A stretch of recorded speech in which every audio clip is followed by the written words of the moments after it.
Ellen McCauley at Pray It Up in Syracuse, New York. You know, I've been doing this, I'm in my 10th year, 9.5 years now. And I really haven't ever been bored 1 second of 1 minute in my life. And I don't want you guys to be bored either. Who wants to go somewhere and go, oh, that was a yawner. My table mates had to nudge me awake, yawn, yawn. I have never, ever talked about blood pressure in 9.5 years. And you know what made me think of it? That ER trip was kind of eye-opening me in many ways. And I'm such a dialoguer. I could swear to God, I'd be on my last breath going, what you doing that for? You know, I always want to know. So there's practitioner taking my blood pressure, and I said, I'm curious. No matter, you could have a hangnail, and the first thing they do is take your blood pressure. How come? And the nurse practitioner said, blood pressure is the most important indicator of the health of an individual. Now, any nurses here? Raise your hand. I won't call on you. Oh, wow, quite a few. Would you say, you don't have to raise your hand, that blood pressure is important? Absolutely. And I'm not going to call on you. I hate to say that because people are they're talking about paranoid. Take my paranoia that Ellen will call on me. How many people right now, honestly, know what their blood pressure is? Wow. Very good. And I think a couple people raised their hand because a year ago their doctor told them it was 110/70. But you really need to check it more often than once a year. But pre-hypertension is 120 to 139. Now, I don't mean you go to the doctor's office and you run there. You literally run. And then someone hits your car. And you go in, and the doctor makes you wait. And then when you get in there, your blood pressure is boiling. I mean a consistent, over a few readings, 120 over 139. Hypertension is 140 or higher. Now, I'm not going to make people raise their hands to say, if they have high blood pressure or if they're on high blood pressure medication. But what I do want to say is, if you do not have high blood pressure now, let's not get it. Who wants to get it? I don't have high blood pressure, and guess what? I don't want it. Does anyone want it? Raise your hand if you want high blood pressure. No one is raising their hand, just to let you know.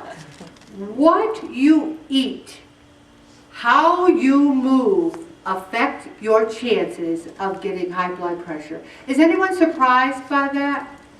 No. Now, I'm not talking about a genetic predisposition. There was a girl I went to college with, this skinny little Minnie who's always running around. She had to wear a patch because she had genetic high blood pressure. You can't judge a book by a cover. Some people, genetics are a huge indicator, but there are those who, through diet and exercise, can control their blood pressure. And one of the programs I wanted to talk to you about is a very important program called DASH, which stands for Dietary Approaches to Stop Hypertension. And we can relate to it here at Pray It Up because guess what it says? You have to eat foods that are low in fat and cholesterol. Fruits, vegetables, low-fat dairy foods. Now, those of you who do not want to embrace a Whole30, no dairy, no gluten, no sugar, may want to embrace a modified form of DASH. And the reason I say modified is because the DASH program is like 2,000 calories a day. Now, there's a couple of you in the room that might lose weight on 2,000 calories a day. I couldn't. You're going to have to cut it down, I think, to 1,600 to lose weight. All you got to do is cut out a few servings of things. If you're trying to lose weight, you should choose an eating plan that's lower in calories. So what does the DASH plan say? You need grains and grain products, vegetables, fruits, low-fat or fat-free dairy foods. Now, I will say there, be very careful about low-fat and fat-free, that it isn't with extra added sugar or extra chemicals. Really read your labels there. Lean meats, poultry, and fish. There's a few people in this room who don't know that you can go up to the deli counter and say, can I have low sodium turkey off the bone, please? and they slice it and give it to you, and it's delicious. You don't have to buy the honker sodium, honker like processed turkey. Is it a little bit more? Yes, but you're worth it. Also, you can have some nuts, seeds, and dry beans, some fats and oils and sweets. But I really want everyone's eyes to zoom on the serving sizes, because it's talking about a cup, a half a cup, like a fruit. 6 ounces of fruit juice is 1 serving. Some people drink 16, 18 ounces of juice. They're having 3 or 4 servings of fruit and they think it's 1, but it's not when you're not watching how much you're having.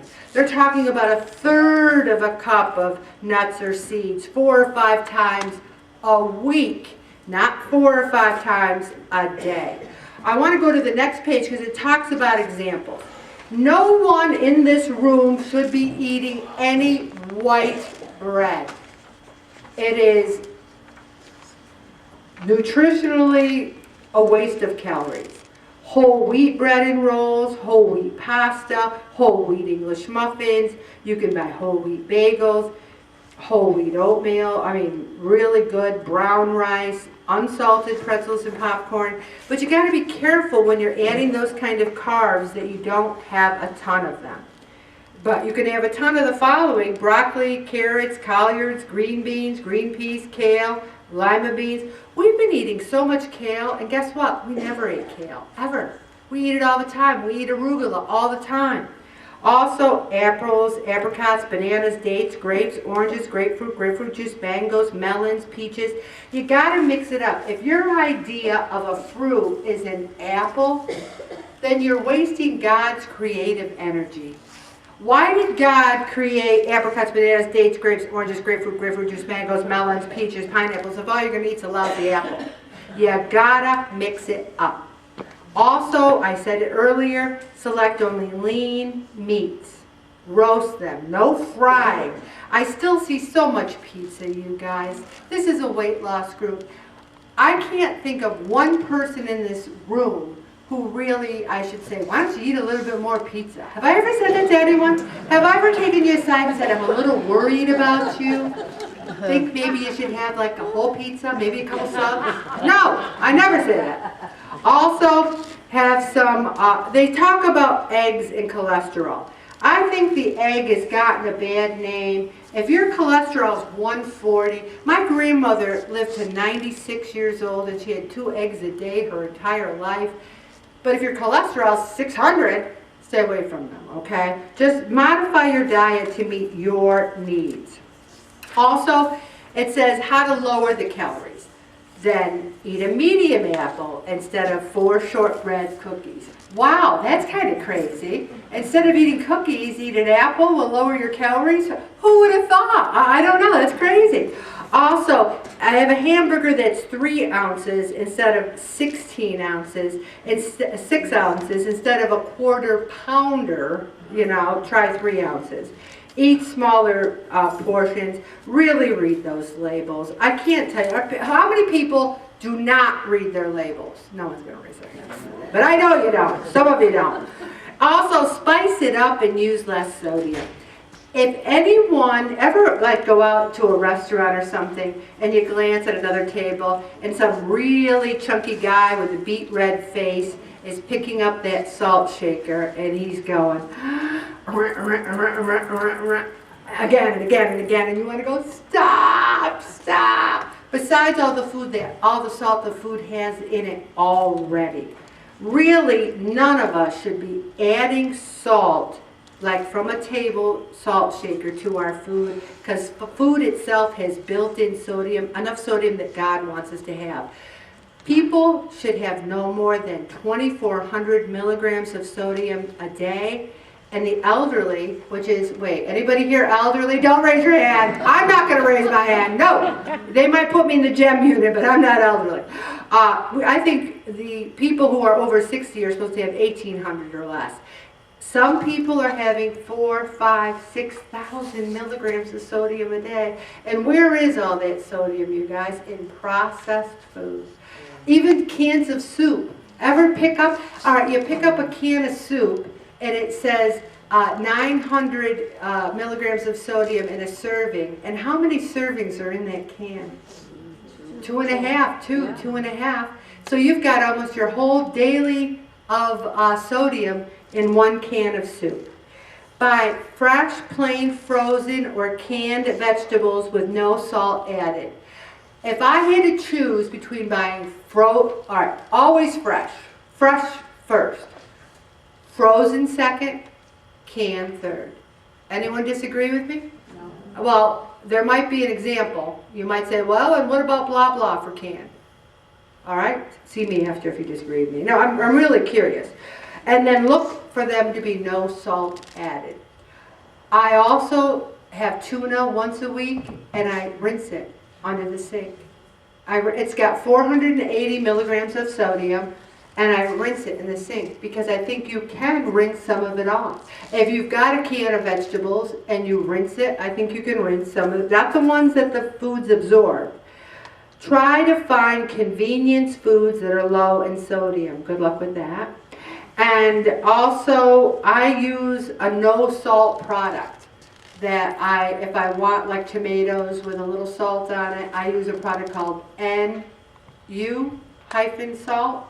or is it NO? I think it's NO. NO salt. And all it is really is potassium. Be careful with that if you've got any kind of kidney issues, which I don't. And I don't use a ton anyway. I'm going to stop right there, Bobby, and then I'm going to continue.